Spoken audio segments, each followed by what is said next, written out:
ubusambanyi, inda z'indaro, ubutinganyi, kwikinisha byeze cyane mu rubyiruko uyu munsi, gucana inyuma, gusenyuka kw'ingo, gutakaza ubwenge. Wagera kuri za Facebook, Instagram, TikTok n'ahandi hagiye hatandukanye, kuki Imana yategetse ab'igitsina gore kujya bambara bakikwiza, bakirinda kugaragaza imitako yabo nkuko twabisomye mu mirongo ya Qur'an twatangiranye nayo. Allahumma salli ala Muhammad. Abu Muhammad Shia, Uwisilamu bw'umwimerere.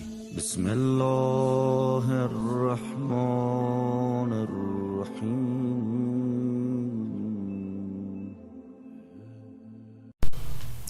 لا حول ولا قوة إلا بالله العلي العظيم. الحمد لله رب العالمين، والصلاة والسلام على البشير النذير والسراج المنير، سيد الأنبياء والمرسلين، أبا القاسم المصطفى محمد، وعلى أهل بيته الطيبين الطاهرين المعصومين. الحمد لله على كل نعمة، وأسأل الله من كل خير، وأعوذ بالله من كل شر، وأستغفر الله من كل ذنب. muri suratu Nur aya 30 Imana iratubwira iti Bismillahirrahmanirrahim, qul lilmu'minina yaghuddu min abasarihim. Ntumwa y'Imana Muhammad sallallahu alayhi wa alihi wa sallam, bwira abayisilamu b'igitsina gabo be kwandarika amaso yabo.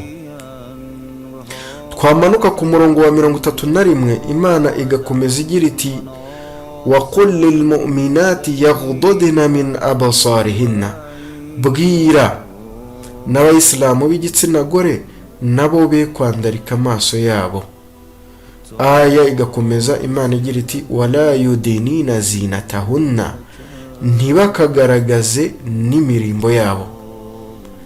Mana nyagasani, kubw'inema idasanzwe waduhaye yitwa amaso, tugushimiye bituvuye ku mutima.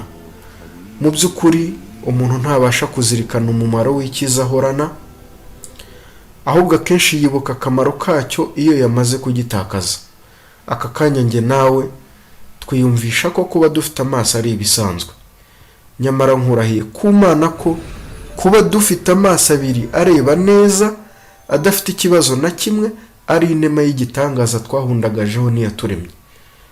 Ibyo wabisobanukirwa neza uramutse wegereye umwe mu babana n'ubumuga bwo kutabona, n'uwamusaba gutanga ibya mirenge ibyo atunze byose ngo ahabwe amaso mazima akora neza, ndahamya ko atazuyaza. Imana yorohereza ababana n'ubumuga bwo kutabona aho baherereye hose ku isi.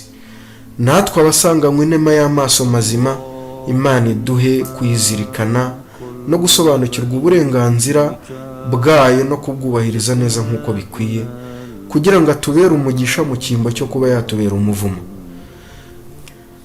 Nyuma y'ibyo bavandimwe, nifuje ko uyu munsi twaganira ku burenganzira bw'amaso yacu, icyo dusabwa gukora ku bwayo. Nk'uko buri rugingo rwose rw'umubiri wacu hari uburenganzira turugomba, hari n'uburenganzira bw'amaso yacu, hari ibyo tuyagomba. Ubwo burenganzira ni ubuhe rero? Ni ukureba buri kimwe cyose Imana yatangiye uburenganzira ko gishobora kurebwa nta kibazo kirimo, tukareka kureba buri kimwe cyose Imana yaziririje cyangwa se yabujije ko kirebwa. Mu mirongo 2 ya Qur'an twatangiranye haragarukamo ijambo kwandarika amaso. Bwira abayisilamu bareka kwandarika amaso, bwira n'abayisilamukazi nabo bareka kwandarika amaso. Kirazira kwandarika amaso muri Islamu, uretse ko atari no mu Buyisilamu gusa, nibwira ko ahubwo ari nako bimenyerewe muri rubanda.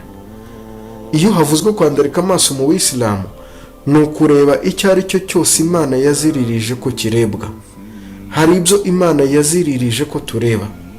Umuyisilamu nyakuri ntareba buri kimwe cyose ntacyo yitayeho, atabanje kwibaza ngo ese Imana yarakibujije cyangwa ntiyakibujije, ese nemerewe kukireba cyangwa ntabwo nemerewe kukireba. cya kindi ujya kureba ukihisha, ukaba utakirebana n'umubyeyi cyangwa umwana wawe, ukaba utakirebana n'umuvandimwe, ukaba utakirebana n'abantu runaka, bitewe n'uko wiyumvisha ko uramutse ukirebanye nabo byagukoza isoni, byakwambura icyubahiro baguhaga. Cya kindi nawe ubwawe utifuriza uwawe kuba yareba, icyo ni igifite inkomoko kwa Sekibi. Si icyo kurebwa, ni icyo kurekwa. Intumwa y'Imana Muhammad sallallahu alayhi wa alihi wa sallam iti an-nazaru sahmun masmumun min sihami iblis.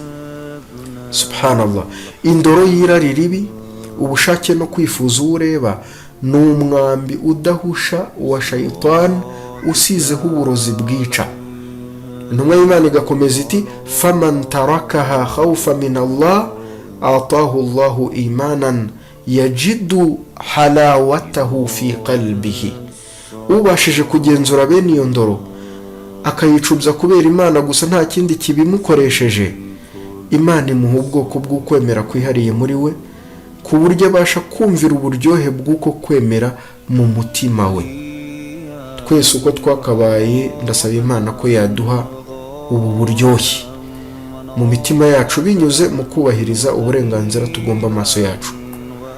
Mu biziririjwe kurebwa, reka tugaruke gato ku bigezweho cyane mu isi y'uno munsi: kureba amafoto na filime by'urukozasoni, amafoto n'amafilime by'abambaye ubusa, abakora imibonano mpuzabitsina, ibiganiro by'umwanda w'ibishegu biganisha ku irari ry'igitsina, n'ibindi byose by'imyanda biza muri urwo rwego. Kimwe mu bibazo byugarije isi yacu uyu munsi ku mwanya w'imbere harimo no kureba ibintu nk'ibyo, kubyandarikira amaso.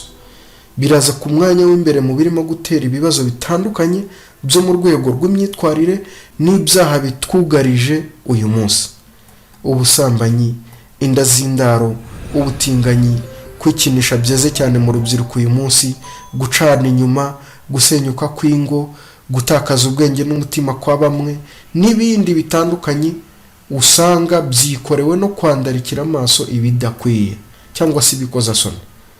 Kuki Imana yategetse ab'igitsina gore kujya bambara bakikwiza, bakirinda kugaragaza imitako yabo nk'uko twabisomye mu mirongo ya Qur'an twatangiranye nayo? Hano harimo ibanga rikomeye. Imana igamije kweza abantu icyaha cyo kwandarika amaso. Gusa nanone Imana yakomye urusyo ikoma n'ingasire. Uti gute? Ku ruhande rumwe irabuza abari n'abategarugori kwambara ubusa no kugaragaza imitako yabo, kuko mu busanzwe abari n'abategarugori ni abantu bikundira ibintu byo kuryoshya binyuze mu myambarire.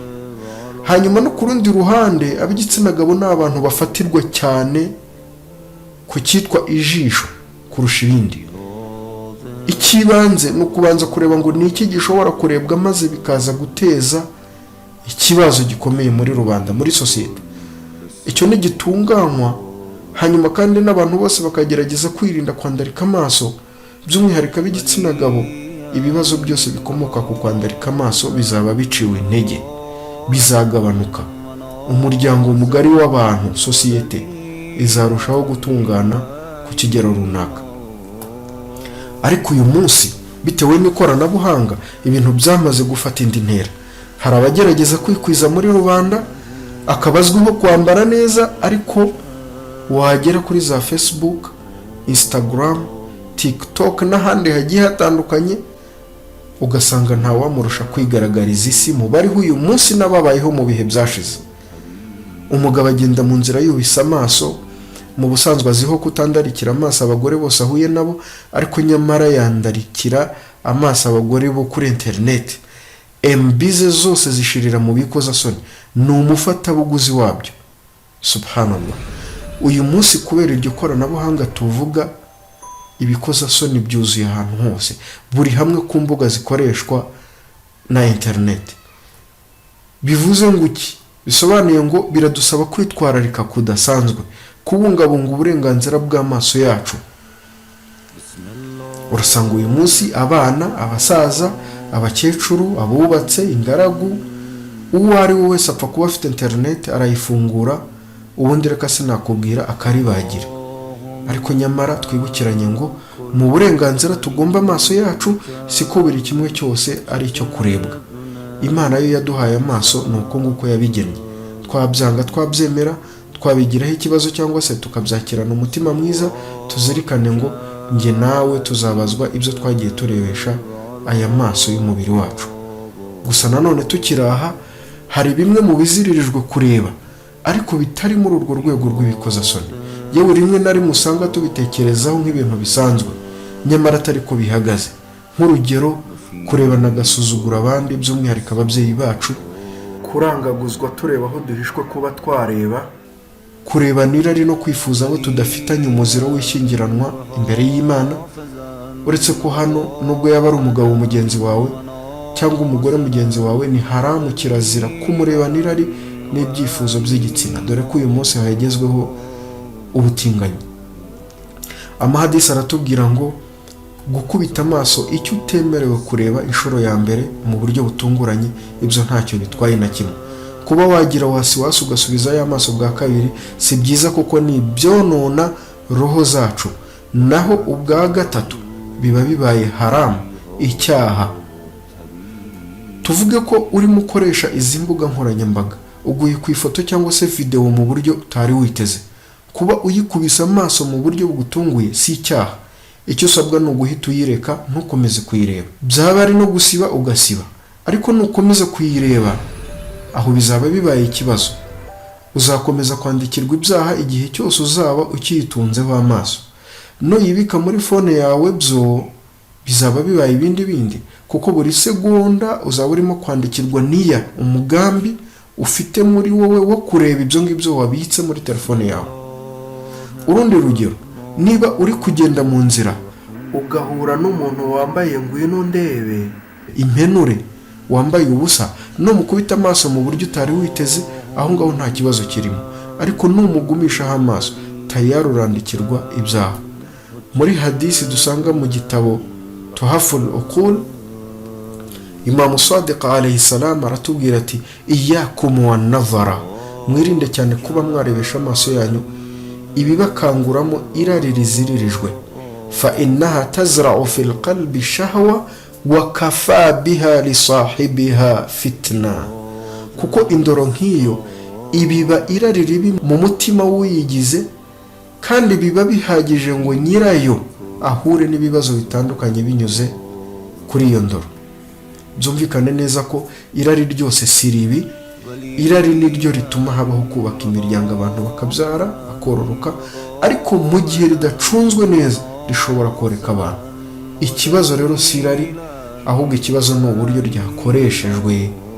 Imam Sajjad alayhi salam mu gitabo cye dukunze kugarukaho cyane muri aya masomo yacu ajyanye n'uburenganzira tugomba ibintu bitandukanye, igitabo cyitwa Risalatul Huquq, aratubwira uburenganzira bw'amaso yacu agira ati wa amma haqu basarika faghadahu amma la yahillu lak wa tarku ibtizalihi illa limawdi'i ibra tastaqbilu biha basran aw tastafidu biha ilman fa inna al-basara babul i'tibar. Ati n'uburenganzira bw'ijisho ni ukuryubika, kwirinda kuryandarika igihe wendaga kurirebesha ibiziririjwe kureba, hamwe no kurirebesha ibiboneye, kuko ijisho ni umuryango w'ubumenyi no kugira ibyo twunguka mu buzima bwacu bwa buri munsi. Amahadisi yagiye atugaragariza ko nko kureba mu buranga bw'umumenyi, kurebana ibyishimo ababyeyi n'urubyaro, kureba muri Qur'ani, uko no gukoresha neza amaso yacu no kubahiriza uburenganzira bwayo. Naho kureba ibintu bidafite akamaro, ibintu bigutera ubwoba bwinshi cyane, ibintu bishobora kukwangiza bigahungabanya ibitekerezo byawe, ibibi, ibiteye isoni, iby'Imana yabujije kureba mu buryo bwihariye, ibyo byose no gukoresha amaso nabi mu buryo budakwiriye, kuyabuza uburenganzira bwayo. Birakwiye rero ko nk'uko umuyisilamu ahorana amashyushyu yo kumenya ngo ese ndamutse nkoze iki mu idini cyaba cyemewe, cyangwa yakanahoranya amatsiko yibaza ngo ese iki n'iki ndamutse nkirebye biremewe mu idini, ese ndamutse nkoresheje amaso yanjye muri ubu buryo ntacyo bitwaye, akabaza abamurusha ubumenyi bakamusobanurira. Ubwo nibwo Ubuyisilamu bavandimwe Imana itubashishe kugendera muri uwo mujyi twese. Imana iduha imbaraga kandi idufashe. Twitwararike ku Mana ku byo tureba umunsi ku wundi, byaba ibyo turebera ahagaragara cyangwa ibyo turebera aha twenyine, tuzirikana ngo nimba twe tutareba Imana ariko byanga byakunda iratureba. Munyemerere ncumbikira aha nongera gusaba Imana ko yadufasha kumenya no gusobanukirwa uburenganzira bw'amaso yacu hamwe no kugerageza kubwubahiriza. Wabillahi tawfiq wa akhiru da'wana. Assalamu alaikum wa rahmatullahi wa barakatuh.